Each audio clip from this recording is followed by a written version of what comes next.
Hi, it's Craig again. So, I'm making a series of videos, just docking them out. That's why I'm wearing the same shirt. If you're watching some of these videos, like, wow, does he ever change his clothes? I swear. So, the theme right now is organization. So, in terms of figuring out the family structure, one, our kids, they go to school. The school organizes their structure for them. Now, just because the school has a very specific organizational system, it doesn't mean it translates to home. So don't think like, oh my God, my kid, they have homeroom, then they have this, and they have that. I need to have exactly mimic that. No, not at all. What you really need to focus on, and sometimes parents aren't really sure because they may not know the ins and outs of what the kid's doing academically. They may not know the developmental norms of what's expected. And that's hard. It's a big burden placed on parents. Fortunately for myself and the professionals that are associated with my companies, we know that stuff. So it's one less stressor for us. So that being said, in terms of structuring your family household, there's lots of ways to do it. And I can't tell you what works best for you and what works best for everybody. Every family is different. What I can tell you is what I've been doing this week with my 6.5-year-old. And again, this doesn't mean this will work for you. So what I've been doing, and him and his brother, he's going to be turning 4, they get a little bit. They're early risers, so they're up by like 6:30. So I make sure that they're ready. Like they've brushed their teeth, they've had breakfast, all that jazz. And then once they're ready, by 8 o'clock, between 8 and 9, they get TV time together. Okay, that gives my wife and myself a break, which is huge. We need breaks as parents. And then around 9 o'clock, fortunately right now we still have a babysitter who's in our building. She comes at 9.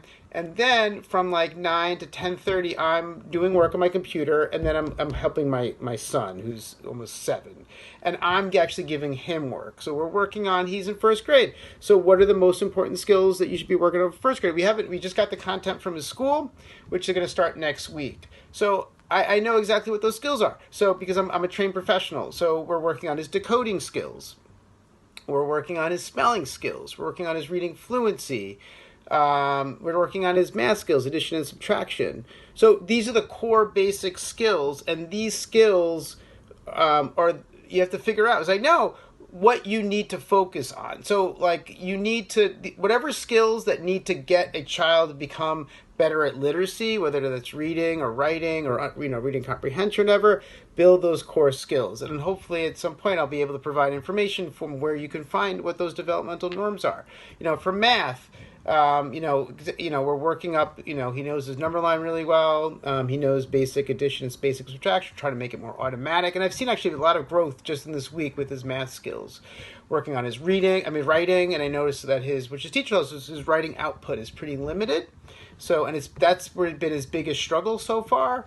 And that's something that I've been helping with, and it's good. It's data. It shows me where he's doing okay, where he's doing well, and where he's not. So those are indications to me where he needs more help, or maybe needs a different approach. So today we both got a little frustrated because I tried to break down a task for him, and he was still having problems with it.